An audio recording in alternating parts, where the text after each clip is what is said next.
And Australia is warning Taiwan it faces a long process to join one of Asia's biggest trading agreements as China pushes for the self-governed territory's exclusion.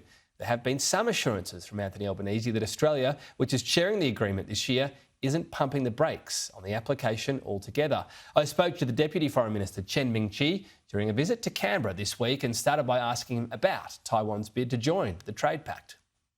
Minister, thanks for your time. Taiwan is very keen to join the big Asian trade agreements. The signal from the Australian government seems to be it won't directly advocate. Is that disappointing? No, not at all. Being in the place like Taiwan is always challenging. But we see this as an opportunity also to talk to the Australian government and Australian people and the parliament to make our case. Taiwan is a strong trading state, and we have a very good bilateral trading relationship with Australia. I think that that is the reason we come here. We want to persuade the Australian society that our membership in the CPTPP matter. Just like even though we are not the member of WHO, during the COVID we contribute probably more than any other member of the WHO to the world health. And we in the same spirit in the CPTPP, we believe that we will be the contributing party of the CPTPP. So it's okay. We face a lot of a challenge. Not that we enjoy being in the challenger position, but I think that is something we want to work on. Okay. What about the signal as well? The Prime Minister's recent trip to Asia was China, a long trip to China and nowhere else. Is there a sense that Australia is still so reliant on China for trade, it won't be a country that is willing to rock the boat at all? No, I mean, from our own experience, we know that trade is not neutral, although we want trade to be free. But trade is not neutral. Trade is about your value. You have got to be very careful about who you pick to trade with. We know China, given its volume, is very big. But we have an experience with trading with China. It's not a particular good experience.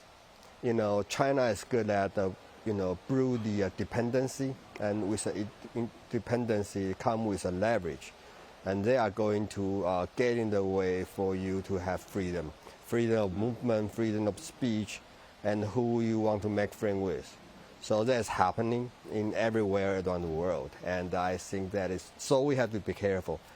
Ever since 2016, when the last president took office, we begin to diversify away from China. I think that is, at least in the name of de-risking. Yeah. I think Australia should think about how can you de-risk. It's spoken about it. Yes. Do you feel like it's not necessarily doing it? I don't know, but I think it's necessary from our own experience. Yeah. So the other interesting part of that, I suppose, you alluded to China's attitude on trade. I mean, Australia was clearly punished after speaking out on the origins of COVID. Yeah. You're at the moment warning Australia or your government that a Chinese takeover of Taiwan, if it were to happen, would also have significance because of computer chips and how much China would dominate the world. Is that warning being taken seriously, do you think? I hope so. I hope so. That I see that more and more people in Australia become more aware of this. I think, being experienced this Chinese economic coercion, I believe they wake up many Australians. So because that actually happened before on yes. why and during so on, when you give this warning, yes. it makes sense to people. And also I think in the aftermath of COVID, we all understand that it's also to our surprise that chip become the center of the modern global economy. And I think Australia is no exception. So I think that we feel, in Taiwan, we feel that we are obligated to maintain the smooth operation of the global supply chain of the semiconductor. People realised how important they were when no one could get a new car here eventually. Really? Well, we had a big delay and suddenly used cars were worth more. It was Sorry to hear that. Well, not your fault. It's a simple problem. But so Donald Trump has said he thinks, while Xi Jinping, while he's in office, while Donald Trump's in the White House, China won't invade Taiwan. Do you take comfort for that, or does that mean... No, not at all. Not at all. We believe that President Trump is a very capable president. He's good at negotiating, but we take no comfort because we don't believe in CCP. We don't believe in Chinese leadership. That even if Xi Jinping had given that assurance, no, you'd ignore it? No, I mean, for example, when the return of Hong Kong to PRC, they have promised a lot to UK, but never realized. They say it's a historical document. We take lesson from that. We know that not to believe in. So you wouldn't believe it. Would you think it would be less likely while Donald Trump's in power because China would be worried they don't know how he'll react? The madman theory. Yeah, certainly. That Xi Jinping has a very complicated formula to calculate the risk and the benefit to invade Taiwan, and certainly they play a part, but that is only a part. So the other important thing is that how prepared we are, how determined that we are in Taiwan to defend our democratic way of living. I think that is number one issue. The more determined, the more prepared that we are, then the less the risk of the China invasion. And how many countries are willing to help you if that happens? So the US was recently asking Australia, not the government level, but when they're reviewing AUKUS, would you be willing to help in a conflict? Now, Australia wouldn't say either way. What's your sense? Do you think enough countries would come to Taiwan's aid? I think that countries around the world, especially the country in this region, have a good sense of the China threat. They either raise their voice or they are prepared in a more quiet way. I think Australia might be adopting the later position. You will be prepared. You are going to help Taiwan to strengthen our own defense, including the civilian side, what we call the whole society resilience. Our whole society resilience, including many components. One among them is the energy resilience.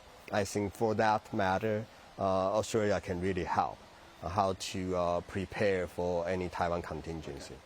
And yet, the key question for countries including Australia might be how economically entwined they are with China. Are the US tariffs a concern because they push countries towards China? Perhaps the US currency comes under question, and that actually could be a big blow for Taiwan in that scenario? Could be short term, but I think the world is come to understand that China actually have a overcapacity problem. So, and their economy is slowing down very fast.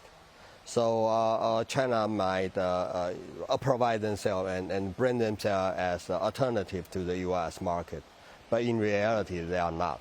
They are their economic decline. Yes. You think, and there's a and demographic they have an issue. overcapacity, so they are not allowing you or we Taiwan to sell more to China.